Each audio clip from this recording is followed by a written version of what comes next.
Muy buenos días, muy buenas tardes o quizás muy buenas noches, estimado oyente, según sea la hora y el país donde se encuentre. Les habla nuevamente el pastor bautista Nikos Ricoy, director del programa Encuentros y pastor general de las iglesias del Ministerio Tinajas, emitiendo desde aquí, en Valencia, España, para todo el mundo hispanoamericano. Saludamos a todos nuestros seguidores y les damos la bienvenida una vez más a nuestro nuevo programa semanal Encuentros.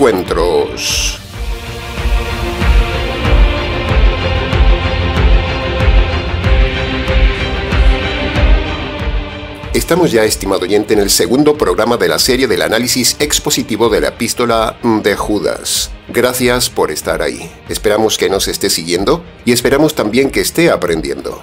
Pero antes de meternos en el largo mensaje de hoy, les recordamos brevemente los puntos importantes que hemos visto en el mensaje anterior. Repasemos. Primero vimos que había dos tipos de Judas y le preguntamos, ¿qué tipo de Judas es usted? Segundo, vimos también la verdadera característica de un siervo y le preguntamos, ¿qué tipo de siervo es usted? Tercero, vimos lo que es la verdadera salvación y le preguntamos, ¿qué tipo de salvación tiene usted? Y cuarto, vimos la importancia de luchar intensamente por defender la sana doctrina y le preguntamos, ¿qué tipo de doctrina tiene usted? Ahora, continuando entonces con el viaje del estudio de esta carta, en el programa de hoy analizaremos los versículos del 4 al 7.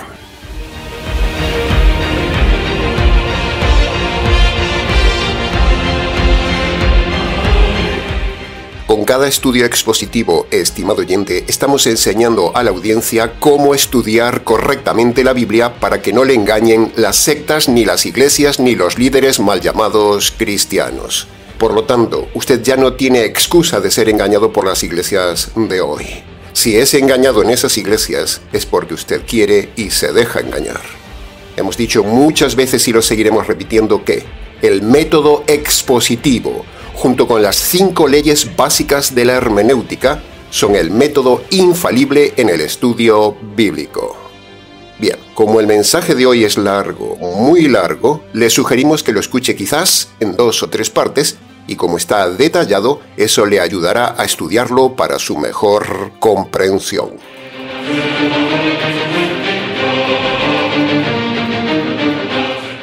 Entremos entonces en el análisis y comentario del primer versículo de hoy, el versículo 4 que, parafraseado, dice así: Sabemos que se han infiltrado entre ustedes personas malas destinadas a la condenación. Esa gente impía han cambiado la gracia de Dios en libertinaje, negando a Dios y negando a nuestro único, soberano y Señor Jesucristo. Punto número 1. Los infiltrados en la iglesia. Si hay gente mala infiltrada en cualquier iglesia, hay 2 razones, estimado oyente. La primera es que los demás miembros de la iglesia no han dado aviso al pastorado de los infiltrados que hay en la iglesia. O sea, hay indiferencia, permisividad y falta de ayuda al pastor. El líder no puede hacer todo, ni saber todo. Necesita la ayuda de los demás. El segundo motivo de que haya infiltrados inconversos en la iglesia y de mala conducta, la tiene el propio líder. Si el líder sabe del tema, pero no filtra, no observa, no cuida, no disciplina, no toma cartas en el asunto, entonces tendrá la carcoma metida en su iglesia. Es importante aplicar el protocolo bíblico pastoral para evitar que la iglesia se contamine, pero eso no parece que se practique en las iglesias de hoy, ni tampoco en la iglesia de Judas. En este caso, si la iglesia tenía intrusos, ¿dónde estaba el líder Judas? Si Judas sabía que había intrusos en la iglesia, ¿qué estaba haciendo lejos de la iglesia? ¿Por qué no expulsó a esos intrusos? El problema del intrusismo mundano permitido en la iglesia, por ejemplo, el feminismo, el divorcio, la psicología, la música, la danza, la vestimenta sensual, los inmorales, los homosexuales, los inconversos y demás personas malas, si todos entran en la iglesia, se da porque los líderes solo les importa tener miembros en su iglesia para poder presumir de más gente y tener más dinero de esa gente mala. Para evitar infiltrados en la iglesia y para evitar el pecado en la iglesia, está el método que siempre enseñamos y aplicamos en el Ministerio Tinajas: filtrar, disciplinar y, en el caso oportuno, expulsar para mantener la pureza de la iglesia. Este es el protocolo bíblico radical que se debería aplicar en toda iglesia. Para preguntas del tema, escríbanos. Punto número 2. Se nos habla también aquí de los malos destinados a la condenación. Aquí, a propósito del tema, toca hablar nuevamente en contra de la doctrina perversa calvinista que dice que es Dios quien destina a los malos a la condenación. Pero eso es falso. Los malos destinados a la condenación se van a la condenación porque ellos mismos, en su libre albedrío, con sus malas obras, han decidido tomar ese destino eterno. Si en este pasaje se hablara de la predestinación calvinista, donde Dios en su soberanía caprichosa destina a unos a condenación y a otros pocos a salvación, entonces tendríamos un Dios injusto y a la vez tendríamos dos problemas teológicos. Primero, la Biblia entraría en contradicción, porque por un lado habría pasajes que defenderían la predestinación calvinista, y por otro lado habría pasajes que hablan del libre albedrío del hombre. Y el segundo problema teológico es, ¿qué hacemos con los pasajes que hablan claramente del libre albedrío del hombre? ¿Los borramos? El destino eterno lo genera cada hombre según sus obras, no Dios. Punto número 3. Este pasaje habla de que hay condenación, estimado oyente.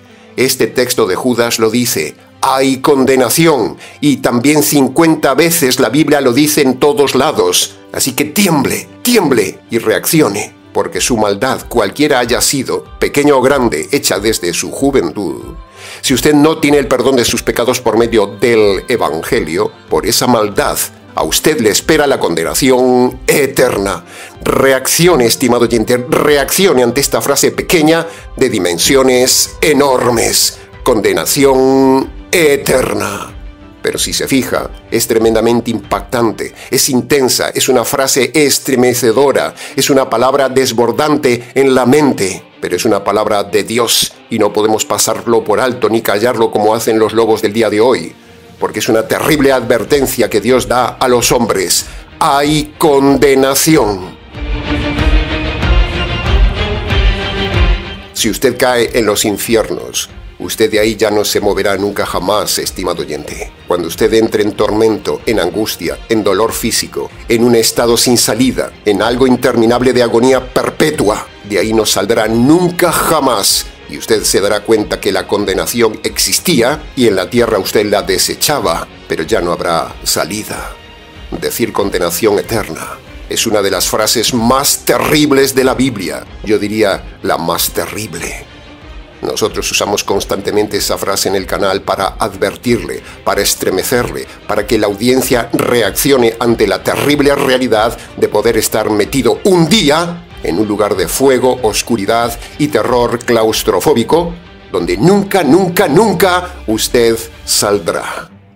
A ese lugar de condenación lo llevan los católicos, los calvinistas, los adventistas, los mormones, los pentecostales, los unicitarios, los anglicanos, los bautistas liberales, los fundamentales, los presbiterianos, los cuadrangulares, las iglesias emergentes, los rabinos y un largo etcétera. Todos estos y más sectas llevan a la gente al castigo, al tormento, a un lugar terrible llamado condenación perpetua. Escape de ahí, estimado oyente. Y si nos deja, le ayudamos a escapar. Punto número 4. Se habla también aquí del libertinaje. Y una conducta libertina la produce una doctrina libertina. Ahora, ¿qué es el libertinaje en la iglesia? Primero, es el resultado de un pastor perdido. Solo un pastor falso, un lobo vestido de oveja, es un libertino que permite todo en la iglesia. Segundo, el libertinaje es todo aquello que se trata de justificar con la Biblia para meterlo en la iglesia. Por ejemplo, el pastorado de la mujer es libertinaje en estado puro. Es el feminismo mundano metido en la iglesia. El divorcio en la iglesia es libertinaje. Meter o permitir a los homosexuales en la iglesia es libertinaje puro. Permitir la unión libre o la fornicación y el adulterio en la iglesia es permitir el libertinaje. Permitir los estilos de música moderno metidos en la iglesia es libertinaje. Aceptar la psicología mal llamada cristiana en la iglesia es libertinaje. Dejar entrar la sensualidad del vestir de las mujeres en la iglesia, que visten como rameras, es libertinaje. la inmoralidad permitida en la iglesia, el pastor coqueteando con las mujeres de la iglesia, el pastor acostándose con las mujeres de la iglesia y un largo etcétera. Todo eso es libertinaje en la iglesia. Todo lo dicho y más, los lobos lo justifican con alguna escritura manipulada, convirtiendo la verdad en libertinaje, creyendo que como Cristo ya murió por los pecados, la gente entonces ya puede vivir como quiera. Total, Cristo ya murió por mis pecados, pero eso es blasfemia, es libertinaje, y esa gente libertina que mete el libertinaje en la iglesia, empezando por los pastores, merecen la condenación eterna, como dice el pasaje. Márchese de toda iglesia donde haya algún atisbo de libertinaje mundano, estimado oyente, porque si usted se queda ahí, se hace cómplice de ese libertinaje. El texto dice, niegan a Dios. ¿Cómo se puede negar a Dios en una iglesia? ¿No parece eso una locura o una contradicción? Pues no, estimado oyente, no es tan locura, no es una contradicción, es lo normal en las iglesias. Sí, ha oído bien, en las iglesias. Negar a Dios es lo normal, porque cuando uno hace lo que le da la gana, usted está negando a Dios, está negando lo que Dios dice. Negar a Dios no es solo negar la existencia de Dios, es negar sus mandamientos, es negar su verdad, es negar su voluntad. Si usted analiza con cuidado la frase, ahí no dice que niegan la existencia de Dios, no. Ahí no se está hablando de ateos, ahí se está hablando de gente creyente en la iglesia, que niegan las doctrinas de la palabra de Dios, y cuando usted niega lo que Dios dice, usted niega a Dios. Si Dios dice no al divorcio y los calvinistas, los católicos, los adventistas, los pentecostales, los presbiterianos, los rabinos y los bautistas liberales, entre otros, aprueban el divorcio, con eso están negando la palabra de Dios. Por lo tanto, están negando a Dios.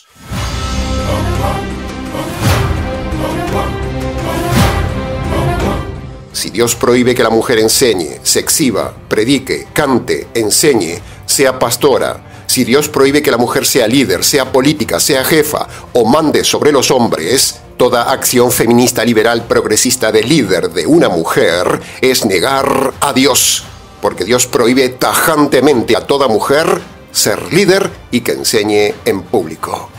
¿Está usted en una iglesia que niega a Dios en sus doctrinas? ¿Está usted negando a Dios? Y punto número 5 del versículo 4.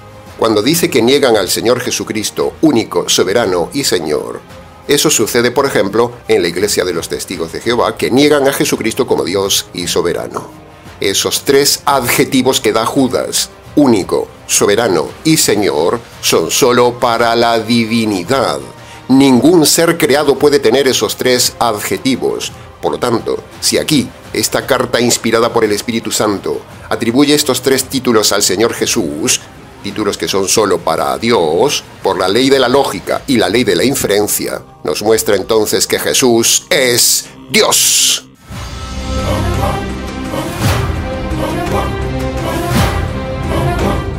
Entremos ahora en el análisis y comentario del versículo 5 que dice: Quiero recordarles algo que ya saben, que el Señor, habiendo salvado al pueblo sacándolo de Egipto, después destruyó a los que no creyeron. Punto número 1. Recordar a la gente las mismas cosas importantes de la palabra de Dios, tal como hicieron Pedro y Pablo, y aquí lo hace Judas, es una tarea ingrata en todo buen líder, porque a la gente no le gusta que le repiten ni le recuerden las cosas duras de la palabra de Dios. La gente solo tiene ansia de cosas nuevas, de cosas suaves, de cosas bonitas, de cosas tiernas, de cosas que le hablen del amor de Dios. La mayoría de la gente viene al canal solo por curiosidad, a ver qué dice hoy el pastor. Pero cuando notan la radicalidad y el tono firme con que hablamos, se van. A la gente le gusta la profecía, o le gustan los temas motivacionales o sentimentales de Dios, temas morales, por ejemplo, como ser mejor en esto o mejor en lo otro. Por eso hay tanta gente detrás de los profetas, pastores y motivadores modernos. Les encanta el tema profético, porque les come el ansia de saber el futuro, pero no les gusta que les hablen de sus pecados presentes, ni de su mal carácter inmaduro y malo. De eso no les gusta que le hablen.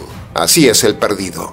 El perdido busca escuchar cosas nuevas, mientras que el convertido agradece que se le recuerden las cosas viejas.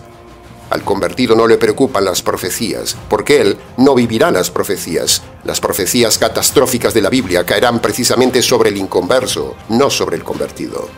Cuando usted ve una conferencia profética, esa sala está llena de perdidos enseñados por un lobo. Pero si damos una conferencia sobre los pecados, si damos una conferencia sobre la condenación, la muerte, o le recordamos que el divorcio es pecado, o recordamos que el recasado divorciado está en adulterio, si repetimos en una conferencia que la unión libre no es matrimonio, si recordamos que la Biblia está en contra de los homosexuales, o repetimos que su iglesia es falsa, entonces si predicamos así, usted verá un estadio vacío, una sala vacía y una iglesia vacía. Punto número 2. El siguiente punto que vemos, estudiando cuidadosamente el pasaje, es que la salvación es de pocos, muy pocos, porque cuando se calcula que de Egipto salieron más o menos unos 2 millones de personas, pero a la tierra prometida solo entraron unos pocos, eso muestra que la fe verdadera siempre es de pocos, estimado oyente, y siempre fue así. Y aquí, en esta frase de Judas, nos recuerda que salieron muchos del mundo de Egipto, pero entraron pocos en la tierra prometida, porque la mayoría no creyeron, dice el texto.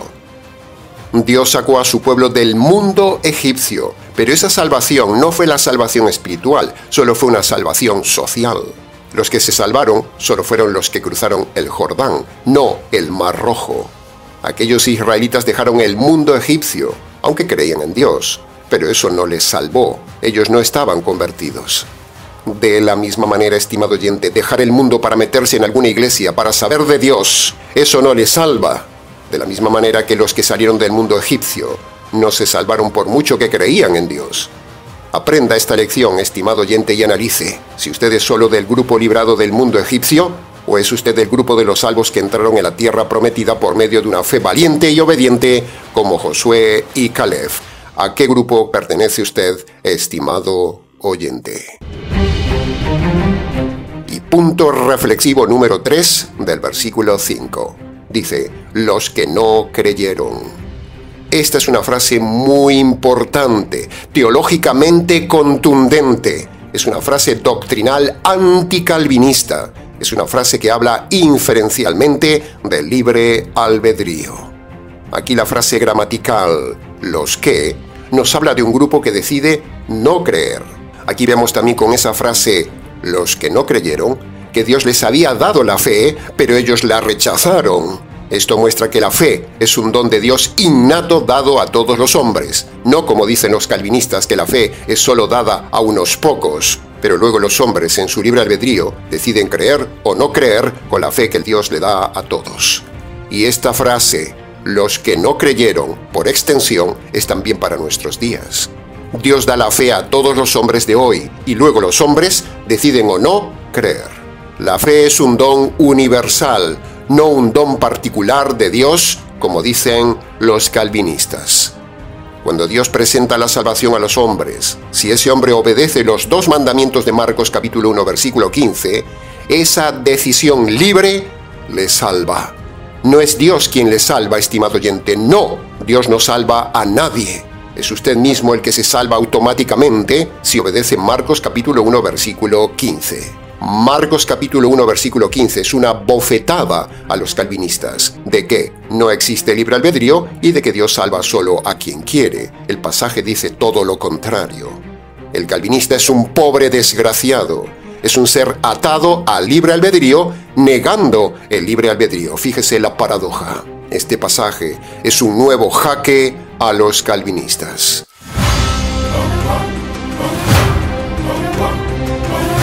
Entremos ahora en el análisis y comentario del versículo 6 que dice: Los ángeles que no mantuvieron su estado de dignidad y que abandonaron su lugar en la gloria, Dios los tiene perpetuamente encarcelados en oscuridad en espera del juicio del gran día.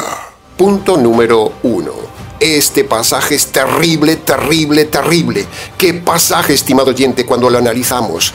Porque este pasaje nos muestra el resultado del engaño de un líder. Sí, Ha oído bien, millones de seres racionales, inteligentes, libres. Los ángeles un día fueron engañados por un razonamiento mentiroso de un líder, y ahora esos ángeles rebeldes, irracionales, malos, llamados diablos, están pagando las consecuencias por toda la eternidad por haber oído y seguido a un líder mentiroso. ¡Wow! ¿Se da cuenta del tema, estimado oyente? ¿Qué nos enseña este pasaje? Pues nos enseña que tenga cuidado de su líder, no sea que le esté engañando con razonamientos diabólicos, como lo hizo el diablo a esos ángeles. Aprenda esto, que no suceda con usted como sucedió con los ángeles caídos. Tenga cuidado con lo que le razona su líder, porque si no concuerda con el Nuevo Testamento, ese líder, por muy líder grandioso que sea, por muchos títulos de teología que tenga, por muy buen traje y carisma que tenga, lo engañará y lo enviará también a la cárcel de oscuridad con el diablo y sus ángeles. Tiemble, estimado oyente, tiemble y tenga cuidado con su líder, porque líderes como el Papa, líderes como los calvinistas, los líderes adventistas, los líderes pentecostales, los líderes presbiterianos, los líderes mormones, los líderes bautistas liberales, los anglicanos, los unicitarios y los líderes rabinos, por muy líderes solemnes que parezcan, lo llevarán a usted a la cárcel de oscuridad con los diablos, porque esos líderes le enseñan a rebelarse contra la palabra de Dios. Lucifer era un tremendo líder, pero engañó a los incautos ángeles que no se sujetaron a Dios ni razonaron. No sea usted engañado por su líder, estimado oyente. Aprenda la lección y tenga cuidado con su líder, no sea que su líder sea un Lucifer.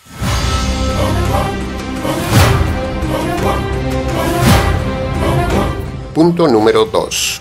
Ahora, tocando este tema de hoy, nos parece muy oportuno hacer un paréntesis y enseñarle a usted una revelación teológica muy importante que no escucha en ningún lado. Permítame explicarle a usted la verdadera predestinación bíblica para que no sea engañado por la secta de los calvinistas. Apunte. Primero, la palabra predestinación es una palabra compuesta de dos partes, pre y destinación, como puede ver en pantalla. La partícula pre se refiere a lo sucedido y decidido en el consejo eterno por las tres personas de la divinidad antes de que todo fuera creado. En ese consejo eterno, en esa reunión de las personas de la divinidad, hay una deliberación. Dios se reúne para decidir qué hará con los ángeles cuando los ángeles se rebelen y qué hará con los hombres cuando los hombres se rebelen. Todo esto es el pre. Segundo, la partícula destinación se refiere al destino que el Trino Dios le dará a cada uno de esos dos grupos cuando pequen.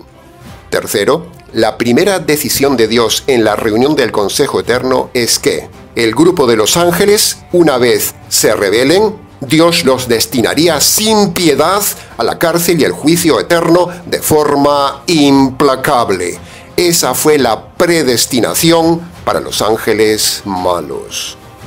Cuarto, ahora tenemos el otro grupo, el grupo de los hombres rebeldes. Preste atención. El Trino Dios en el Consejo Eterno, antes de la caída del hombre, Dios decide y destina al hombre a ser salvo de la condenación eterna si usa su libre albedrío para creer el Evangelio. Se lo repito.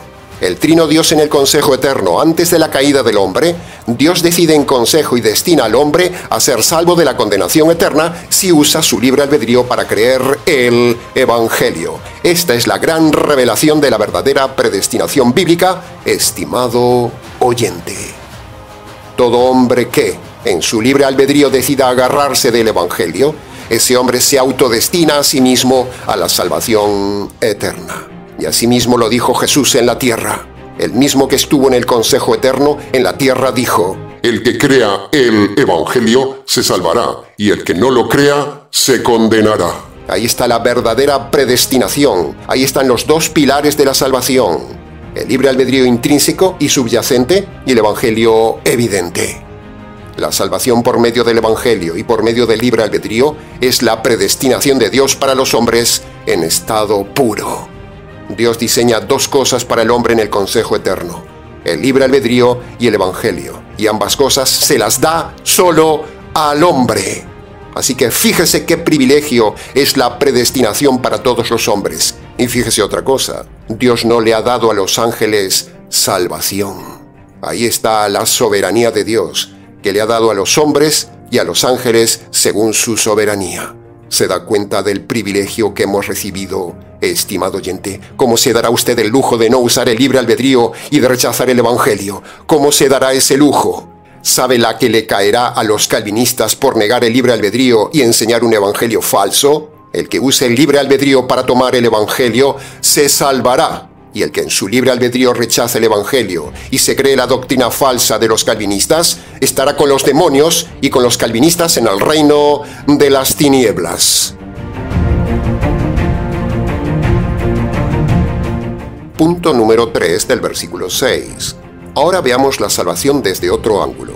Veámoslo desde el ángulo y lenguaje de la elección. Veamos el término elegidos.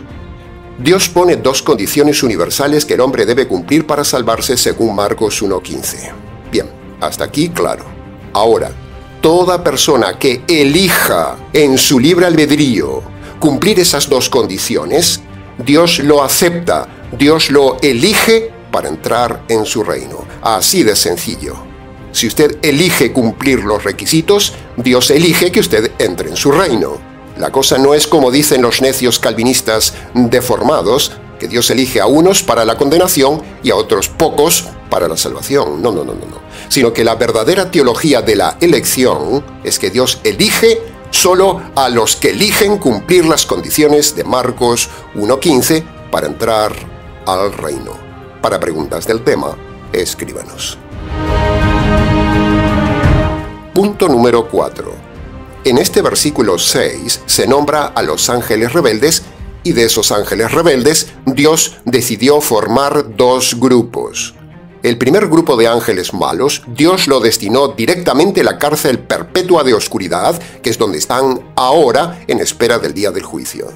Pero el segundo grupo de ángeles malos, los llamados demonios, Dios los dejó libres sobre el planeta Tierra y se mueven tanto a nivel del suelo como en el aire. Este grupo fue dejado en la tierra por Dios como instrumentos para probar al hombre, y ahí radica el problema, porque los ángeles dejados sobre la tierra son los que producen las desgracias en los hombres. Por ejemplo, las desgracias naturales en la tierra sobre los hombres. Sí, ha oído bien.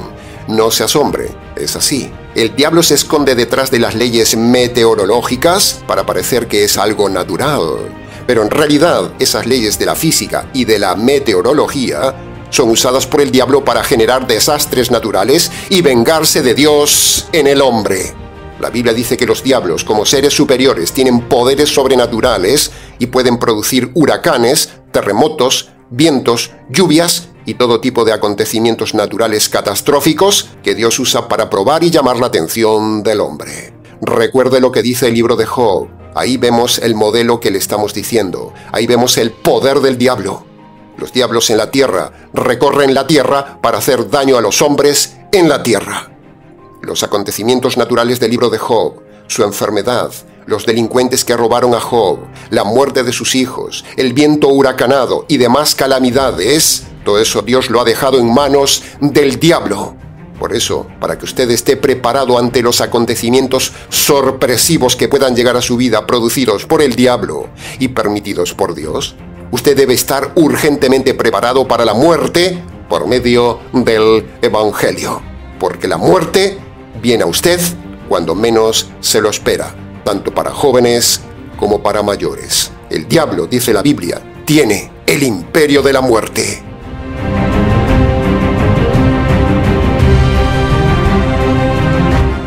Punto número 5. Y para ir acabando, permítame decirle contundentemente algo muy breve y si luego tiene preguntas, escríbanos. Todo lo relacionado con los ovnis, sí, todo lo relacionado con los ovnis, todo, es absolutamente origen del diablo que engaña con ese tema al hombre. La Biblia dice que el diablo es el príncipe de la potestad del aire y es un ángel de luz. Precisamente los dos elementos básicos y característicos de los ovnis, objetos de luz y que se mueven en el aire. Más claro, imposible. Los diablos engañan a los tontos e ingenuos científicos con el cuento de los extraterrestres.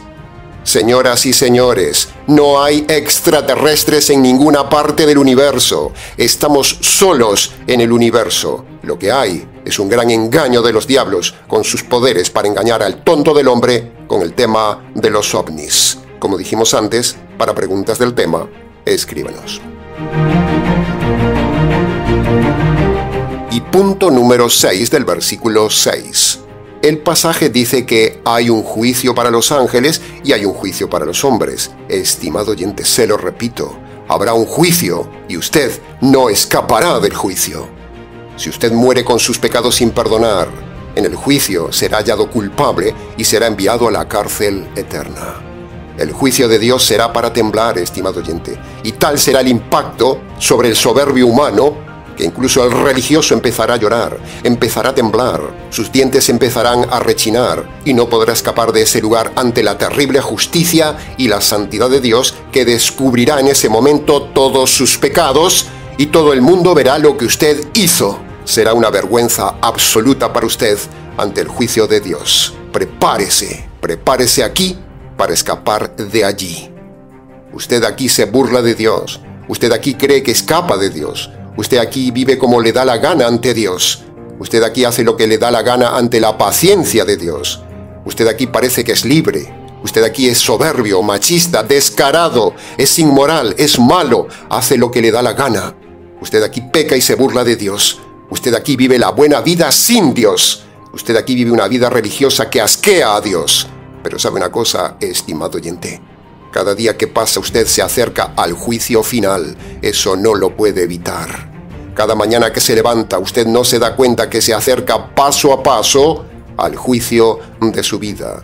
Cada cama inmoral que comete está más cerca de ser juzgado por esas camas inmorales ante Dios. Cada domingo que va a misa o cada domingo que se va a meter en una congregación, eso no le vale de nada. Al contrario, con eso usted se acerca más y más a su juicio, que caerá implacablemente sobre usted por ir a esos lugares falsos.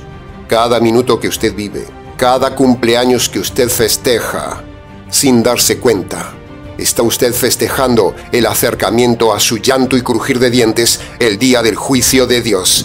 Fíjese qué absurdo es festejar el cumpleaños. El día del juicio, usted será un pecador temblando, esperando en fila su turno para ser juzgado, esperando como un delincuente su juicio, y al caer en las manos del Dios vivo, Dios el juez le dirá: ¿qué has hecho?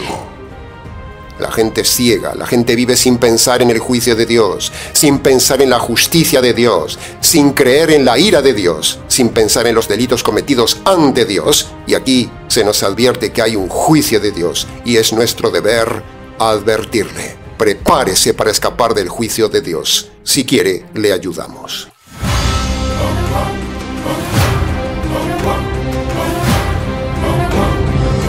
Y entremos ya entonces en el análisis y comentario del último versículo de hoy, el versículo 7, que dice: Los hombres de Sodoma, Gomorra y las ciudades vecinas hicieron lo mismo que los ángeles malos. No mantuvieron su dignidad de hombres, sino que se entregaron a la inmoralidad sexual y cometieron vicios contra la naturaleza del cuerpo. Esos hombres fueron puestos como ejemplo para el mundo, sufriendo el castigo del fuego eterno.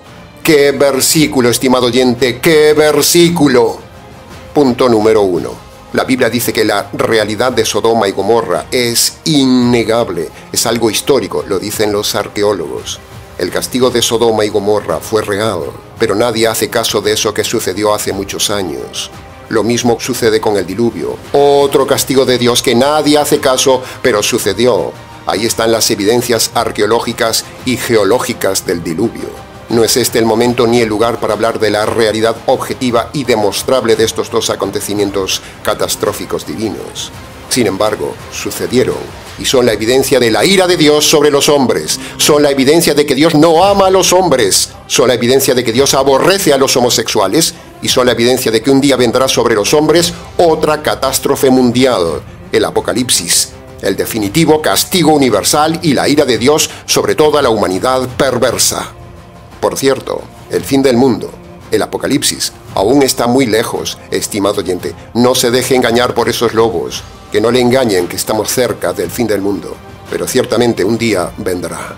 Por ahora Dios está teniendo paciencia, está deteniendo el apocalipsis para darle tiempo en su paciencia al hombre para que busque el perdón de los pecados y la salvación del alma por medio del Evangelio. Punto número 2. Ahora, aprovechamos este pasaje para decir contundente y psicológicamente que los homosexuales, los afeminados y los trans no son así por nacimiento, no, son así por decisión personal. Los homosexuales y los afeminados, las lesbianas y los trans no nacen así, se hacen así. Es pecado. La psicología humana ha engañado a estas personas diciendo que son por fuera diferentes que por dentro. Sin embargo, la Biblia dice que Dios hizo por dentro y por fuera al hombre en armonía perfecta. Si un hombre es físicamente hombre por fuera, lo es también por dentro, tanto en su psique como en sus órganos internos. Eso no falla.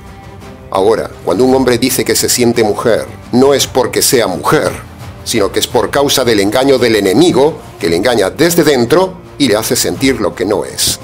Cuando un hombre quiere ser mujer, la Biblia dice que eso es por causa de la negligencia de los padres y por ser víctima de la falsa ideología de género de esta sociedad permisiva, libertina, perversa y podrida. Por lo tanto, en nuestro derecho de expresarnos libremente, tal como dice el artículo 19 de la Carta Universal de los Derechos Humanos, dice: todo individuo tiene derecho a la libertad de opinión y de expresión. Este derecho incluye a no ser molestado por causa de sus opiniones. Y basados también en el artículo 20 de la Constitución Española, que dice: todo individuo tiene derecho a expresar y difundir libremente sus pensamientos, sus ideas y sus opiniones mediante la palabra, por escrito o por cualquier otro medio de difusión. El ejercicio de estos derechos de expresión no puede restringirse mediante ningún tipo de censura, que conste en acta ante YouTube. Por lo tanto, ante esto, declaramos pública y bíblicamente que los homosexuales están en pecado de perversión, que la ideología de género es perversión, es pecado, y si no se convierten por medio del Evangelio, su perversión les llevará al juicio de Dios y luego a la condenación eterna.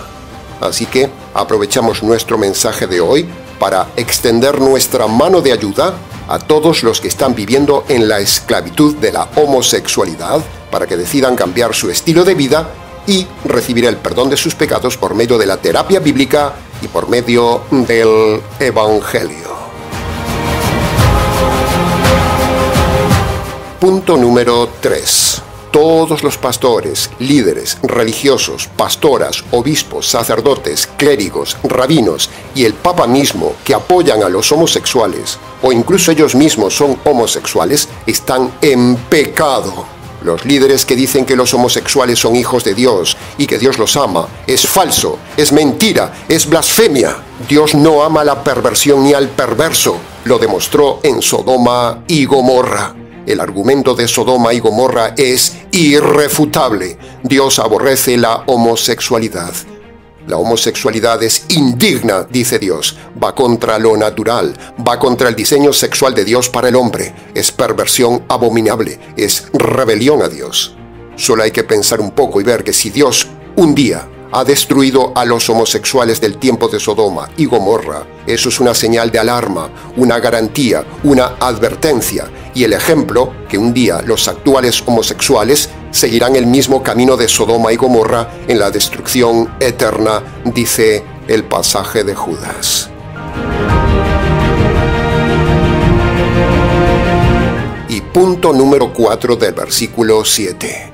Si el pasaje de Judas dice que hay castigo eterno, por lo tanto, esta sola frase es una bofetada en toda la cara a la secta de los falsos adventistas que niegan descaradamente el castigo consciente y eterno del hombre malo.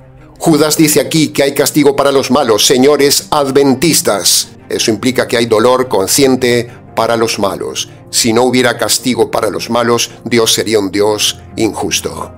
Los adventistas niegan esto. Niegan el castigo eterno consciente. Pero los adventistas no pueden contra aquellas palabras lapidantes que dijo Jesús cuando dijo en Mateo capítulo 25, versículo 41 y 45. Dijo: Apártate de mí, maldito, al fuego eterno y al castigo eterno. ¿Qué tiene que decir la secta de los adventistas ante este pasaje contundente de Jesús? Jaque a los adventistas. Bien, hasta aquí con el laborioso trabajo expositivo y largo de hoy en todas las partes importantes de estos pasajes. Así se estudia la Biblia. Se levanta la sesión. Que conste en acta. Ahora, habiendo llegado al final del mensaje, entonces, para que usted sea perdonado de su perversión sexual, para que usted sea perdonado por apoyar la perversión sexual, para que usted sea perdonado por permitir el libertinaje mundano en su iglesia, para que sean perdonados sus pecados de inmoralidad sexual, para que usted sea perdonado del libertinaje del divorcio, de la unión libre, del adulterio por recasamiento del divorciado y por su propia inmoralidad personal, para que usted sea librado del castigo eterno por causa de sus pecados, para que usted sea perdonado de todos los pecados que derivan de este mensaje, para que usted sea perdonado no solo de los pecados del tema de hoy, sino de todos los pecados que usted ha cometido en su vida, para que usted tenga la verdadera y segura salvación de su alma, y para ser librado del juicio de Dios y de la condenación eterna. Para todo esto, usted debe obedecer los dos requisitos jurídicos y universales que Dios manda a todo hombre y a toda mujer en Marcos capítulo 1, versículo 15. El primer requisito es el arrepentimiento, es decir, Dios le manda a usted que se humille ante Él, también que reconozca de forma concreta sus pecados pasados y luego debe abandonar los pecados que esté cometiendo en el tiempo presente. El segundo requisito de Marcos capítulo 1, versículo 15 es creer el Evangelio. Es decir, Dios le manda que usted reconozca que merece recibir la justicia de Dios por sus pecados. Segundo, le manda que usted reconozca que en la cruz el Señor Jesús recibió la justicia que usted merecía por sus pecados. Y tercero, Dios le manda que usted se agarre por la fe de esa justicia caída sobre el Señor Jesús por sus pecados. Cualquier otro método que le enseñen en esas iglesias falsas no le salvará nunca. Marcos capítulo 1, versículo 15 es el pasaje universal para la salvación de todo hombre. Bien, se nos ha ido el tiempo del programa, estimado oyente. Ha sido un programa un poco largo, pero ha sido necesario. Para preguntas del tema, escríbanos. ministeriotinajas@gmx.es. Nada más por hoy, estimado oyente. Continuaremos con el estudio de la carta de Judas en el próximo programa. Les saluda quien les habla, el pastor bautista Nikos Ricoy, desde aquí, en Valencia, España. Será entonces con el gusto de siempre, hasta nuestro próximo mensaje de la serie, aquí en nuestro habitual programa semanal Encuentros.